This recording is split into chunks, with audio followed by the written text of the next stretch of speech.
안녕하십니까. 오늘은 기획부동산이나 과대광고 분양업체와 소송을 했을 때 그 결과에 대하여 살펴보고 지금도 실제 현실적으로 이루어지는 재판의 실상과 소송의 전체 과정에 대하여 말씀드리겠습니다.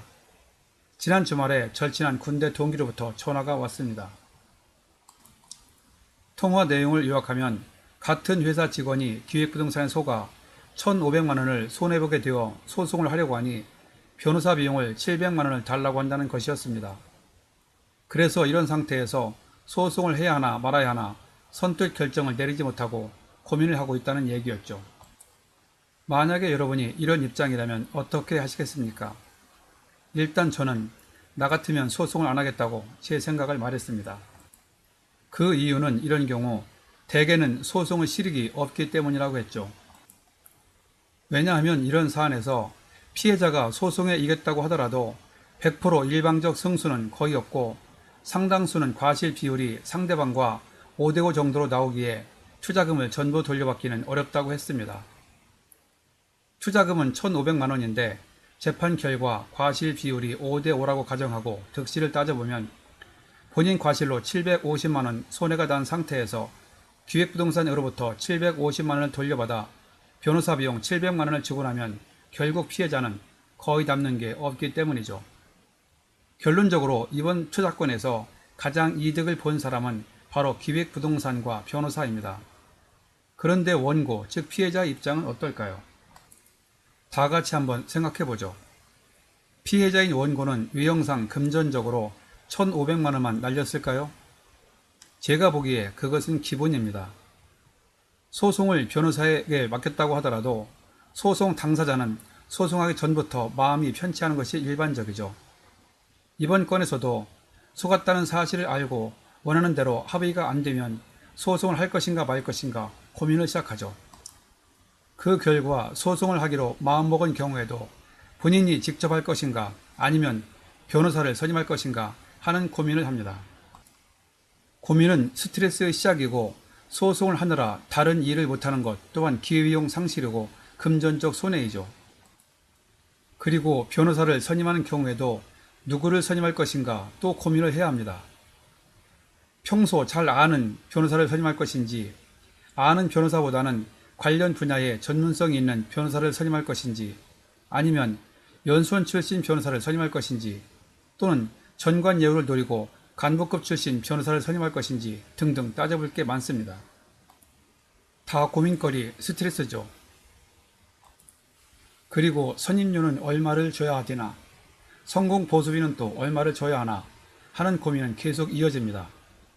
이런 고민을 거쳐 변호사를 선임했을 때 재판 당일에 변호사만 법정에 가게 할지 아니면 본인도 같이 갈지 또 고민이 됩니다. 만약 소송 중간에 변호사가 제대로 일을 못하거나 게을리할 때 믿고 계속 맡겨야 하나 잔소리를 해야 하나 참아야 하나 아니면 새로운 변호사를 선임해야 하나 또 다른 고민이 될 수 있죠. 그리고 재판은 1심 한 번으로 끝나는 경우도 있지만 대개는 2심을 거쳐 3심까지 가는 경우가 많습니다. 그때 1심 변호사를 계속 쓸 것인가 아니면 심급마다 바꿀 것인가 이것 또한 고민입니다. 1심 변호사를 계속 쓰는 경우에는 2심, 3심에서 선임료를 깎을 수도 있는데 새로운 변호사로 계속 바꾸는 경우에는 달라는 대로 줘야 될 가능성이 매우 높기 때문이죠. 1심 변호사를 계속 쓰는 경우에는 2심, 3심에서 선임료를 깎을 수도 있는데 새로운 변호사로 계속 바꾸는 경우에는 달라는 대로 줘야 될 가능성이 매우 높기 때문이죠. 또한 법적 문제가 생겼을 때 소송은 변호사에게 맡기면 된다고 생각하시면 오산일 가능성이 아주 높습니다. 변호사는 선임료를 받고 기계적으로 소장을 쓰고 답변서와 준비서면을 쓰고 재판 기일에 잠깐 다녀오면 할 일을 다 했다고 볼 수 있습니다. 또 실제로 그렇게 생각하는 변호사가 상당히 많죠. 그런데 소장을 쓰고 재판을 준비하고 변론 기일에 출석하는 것은 그때그때 하면 됩니다. 크게 고민할 사안은 아니라고 봅니다. 그러나 소송을 맡긴 당사자는 소송을 하기 전부터 고민을 시작하여 단계별로 앞에서 말씀드린 고민을 해야 하고 재판이 모두 끝난 후에도 뒤처리 때문에 또 다른 고민을 해야 합니다. 변호사에게 맡긴 경우가 이러한데 만일 본인이 직접 소송을 하는 경우에는 아마도 더 많은 고충이 있을 것입니다. 이런 과정을 거치더라도 소송에서 이기면 그동안 손해본 금액 등 모든 게 해결될까요? 당연히 소송에서 이기면 다 된 것으로 생각할 수 있습니다. 그러나 현실은 그렇지 않습니다. 소송에서 진 사람의 입장에서 생각해보면 답이 나옵니다. 소송에서 진 것도 억울한데 판사가 돈을 갚으라고 했다고 바로 돈을 줄까요? 제가 알기로 그런 사람은 거의 없습니다. 어쩌다 소송에 지쳐서 빨리 끝내려고 기다렸다는 듯이 돈을 갚을 수도 있겠으나 재판에 졌다고 순순히 돈을 주는 사람은 현실적으로 거의 없다고 보시는 게 맞을 겁니다. 그러므로 판결문이 있다고 하더라도 돈을 받을 수 있는 권한만 주어진 것이지 상대방이 자의적으로 주지 않으면 계속 법대로 해야 합니다. 이제 본격적으로 강제집행 절차를 거쳐야 하는 거죠. 먼저 숨겨놓은 재산을 찾기 위해 재산 명시 신청을 합니다. 상대방이 가지고 있는 재산을 모두 신고하라는 것이죠.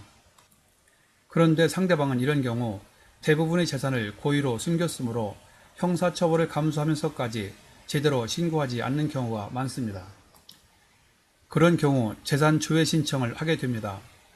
물론 그 경우도 이미 재산을 모두 숨겨놓았기 때문에 발견하기가 어렵죠. 금융재산의 경우에는 해당 은행을 일일이 지정하여 건별로 수수료를 납부해야 합니다. 이 금융권인 새마을금고, 신협 등은 전국에 산재해 있는 지역점포를 일일이 지정해야 합니다. 그 비용 또한 상당하고 상대방이 꼭꼭 숨긴 재산을 찾을 확률이 거의 없으므로 실효성이 매우 떨어집니다. 이러한 이유로 승소 판결문이 있어도 모든 손해가 해결되는 것이 아니라 돈을 받는 데 있어서 새로운 고통이 계속 이어지는 것이 현실입니다. 그 다음에 또 할 수 있는 것이 신용정보사에 맡기는 것이죠. 거리를 지나다 보면 미수금 받아드립니다 라는 현수막을 보신 적이 있을 겁니다. 바로 신용정보회사 채권 출심업체가 홍보한 거죠. 만약 그런 곳에 연락하여 맡긴다 하더라도 상대방 명의로 부동산이든 예금이든 뭔가 있으면 모를까 재산을 모두 숨긴 경우는 착수금만 들어갈 뿐 실익은 없고 또다시 시간 낭비, 돈 낭비만 계속 이어질 겁니다. 채권 출심 회사의 경우 예전에는 돈을 받기 위해 수단 방법을 가리지 않았습니다. 또한 많은 돈을 요구하며 불법 출심을 다반사로 한 경우가 많았죠. 그러나 불법 출심이 사회적 문제가 되자 근래 들어 법이 강화되었고 이제는 신용정보회사도 불법 출심은 꺼립니다. 그만큼 돈 받기가 어려워지는 거죠. 그러면 결국 직접 본인이 나서야 되는데 다른 일을 제쳐놓고 돈을 받으러 다니기란 결코 쉬운 일이 아닙니다. 결국 어렵게 얻은 승소 판결문은 자칫 잘못하면 휴지 조각에 지나지 않게 되는 거죠. 참으로 허망한 일입니다. 소송을 통하면 뭔가 해결될 것으로 기대가 컸었는데 결과는 어떤가요? 아무리 법치국가라 하더라도 법대로 하다 보면 이런 결과가 오는 경우가 많습니다. 그런데 이런 과정을 거치면서 재판에 이긴 사람의 삶은 과연 어떨까요? 재판 시작 전부터 1심, 2심, 그리고 3심 대법원 재판을 거친 후 판결문을 가지고 채권 출심 절차를 거치면서 3년 내지 5년 또는 그 이상의 긴 시간 동안 어떤 삶을 살까요? 아마 살아도 사는 게 아닐 겁니다. 거의 대부분 하루하루 마음 편할 날이 없겠죠. 먹어도 맛을 모르고 잠을 자도 잔 게 아니고 누굴 만나도 돈 받을 생각, 직장에서도 돈 받을 생각, 그리고 주말에 영화를 보면서도 돈 받을 생각, 머리를 식히려고 여행을 가서도 불쑥불쑥 돈 받을 생각이 날 겁니다. 아마 지구상 어디를 가도 머릿속은 온통 돈 받을 생각이고 눈을 떠도 눈을 감아도 돈 받을 생각에 거의 정상적인 생활을 하기가 어려울 것입니다. 가족관계나 부부관계도 이상이 올 수 있고 사업도 제대로 안 되고 다른 돈을 벌 기회도 놓치는 등 새로운 손해가 계속 발생할 수 있습니다. 그러다 보니 재판에는 이겼지만 소송 전후 전체를 돌아보면 완전히 100% 이겼다고 보기는 힘들죠. 스트레스 고민 그리고 소송을 하느라고 다른 일을 하지 못한 기회비용 상실을 돈으로 환산하면 이 또한 상당할 것입니다. 그러므로 때로는 이번 동기생의 경우처럼 실질적 손해액 1,500만원보다 더 큰 손해가 발생할 수도 있습니다. 단순하게 받을 금액, 변호사 비용 등 보이는 금액보다 기회비용 등 보이지 않는 금액도 엄밀히 따져서 소송을 할 것인가 말 것인가를 결정해야 할 것입니다. 그래서 동기생에게 나 같으면 소송을 안 하겠다고 제 생각을 말한 것입니다. 20년 가까이 부동산과 경매 일을 하면서 몇 차례의 소송을 제가 직접 해보기도 하고 변호사를 선임하여 해본 결과 자연스럽게 얻은 결론이죠. 그리고 재판에 이긴다고 하더라도 아까 말씀드린 대로 소송의 결과를 살펴봐야 합니다. 물론 사안에 따라 다소 차이는 나겠지만 100% 어느 한쪽이 이기는 경우는 드물고 대개는 과실 비율이 5대5 정도로 판결난다고 말씀드렸습니다. 결국 원고나 피고 모두에게 잘못이 있다고 보는 거죠. 앞에서 이번 사건의 경우에도 과실 비율을 일단 5대5 정도로 가정했던 것도 바로 이런 이유였죠. 어떤 경우는 8대2 정도로 가는 경우도 있었습니다. 그러나 대개 5대5 내지는 6대4 전후에서 판결나는 경우가 많습니다. 왜냐하면 판사가 보는 시각과 우리들 보는 시각이 다르기 때문이죠. 판사 입장에서는 계약 과정에서 설명한 내용이나 광고한 내용 가운데 과장된 내용 또는 허위 내용이 있다고 해서 언제나 손해배상 책임이 인정되는 것은 아니라고 보는 경향이 있습니다. 그리고 기본적으로 개발 계획이나 분양 계획 등은 언제든지 바뀔 수 있고 때로는 개발 계획이 없던 일이 될 수도 있다는 것이고 이러한 점은 소비자들이 각자 알아서 판단해야 할 목이라고 본다는 것이죠. 결국 판사 입장에서는 소비자들이 피해를 덜 보려면 기획부동산이 소개하는 물건이나 아파트 분양 광고 등에 대해 좀 더 꼼꼼하게 소비자가 직접 확인하라고 강조하고 있는 것입니다. 그래서 피해자 입장에서는 아무리 억울하다고 주장해도 판사는 객관적인 입장에서 판결을 내리다 보니 피해자에게도 어느 정도 과실을 물리고 있는 것이죠. 그리고 개인 자격으로 법무팀을 갖추고 있거나 대형 로펌과 연계되어 있는 법인을 상대로 재판에서 이긴다는 것은 계란으로 바위치기나 마찬가지입니다. 거의 승산이 없다는 얘기죠. 또한 법인의 경우 어떤 사업이 끝나면 그동안 사용했던 법인을 없애고 다른 명의로 바꾸는 경우가 상당히 많죠. 이런 경우 또한 소송에서 이겨도 산 넘어 산인 경우가 될 겁니다.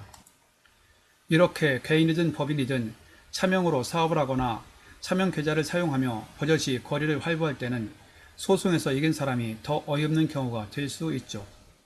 그러므로 앞에서 얘기한 대로 승소 판결문은 끝이 아니라 새로운 절차의 시작입니다. 자, 이번에는 소송에서 진 경우를 생각해 볼까요? 소송에서 패소한 경우 어느 정도 수긍이 되면 돈을 갚으면 됩니다. 그러나 진실이 있어도 물증이 없어 재판이 진 경우는 억울한 생각에 밤잠을 설치게 됩니다.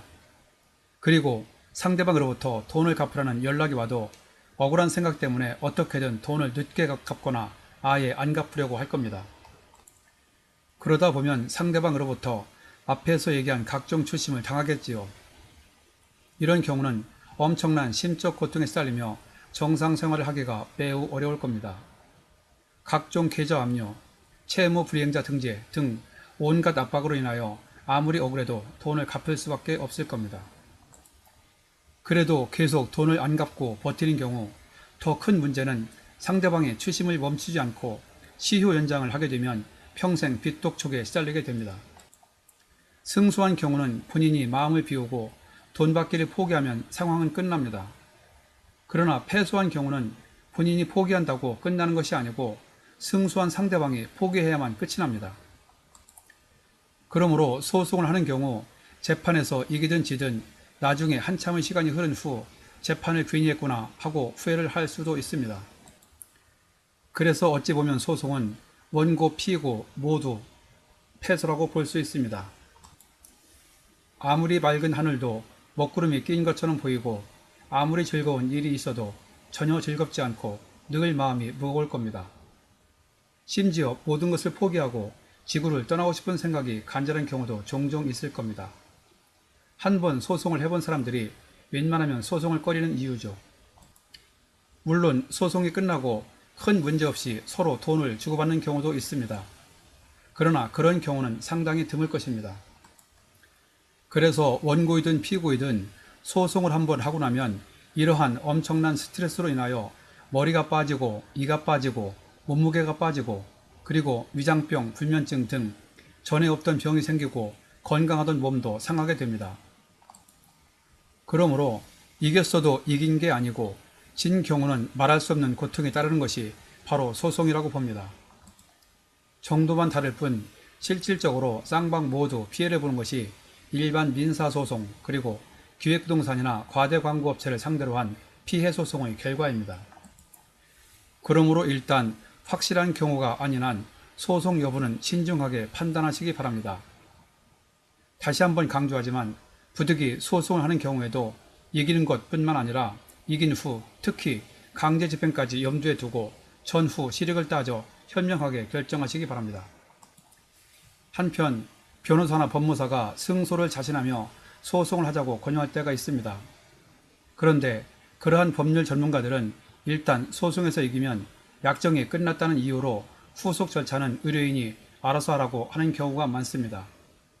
그러므로 우리들은 그런 사람들과 입장이 전혀 다르므로 조심하셔야 할 것입니다.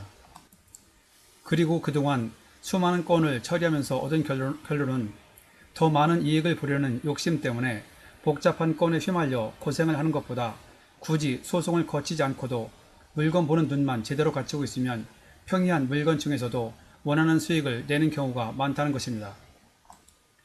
그러므로 부동산 투자에 있어 너무 이론적으로 접근하거나 다른 사람이 소개하는 대로 투자하지 마시고 직접 현장을 다니면서 살펴보고 소신껏 투자하는 것이 어떨까 합니다. 지금까지 기획부동산이나 분양광고업체를 상대로 소송을 할 때 소송 결과를 살펴보고 현재 실제로 이루어지는 재판 결과의 실상을 말씀드렸습니다. 혹시 기획부동산 등 부동산 사기에 대처하는 요령에 대하여 알고 싶은 분들은 제가 전에 올린 유튜브 4회 부동산 사기 대처 요령 핵심을 들어보시기 바랍니다.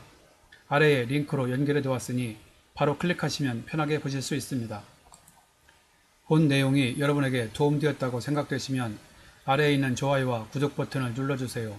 좀 더 알찬 내용을 만드는 데 큰 힘이 됩니다. 참고로 구독은 무료입니다. 감사합니다. 그럼 다음에 또 뵙죠.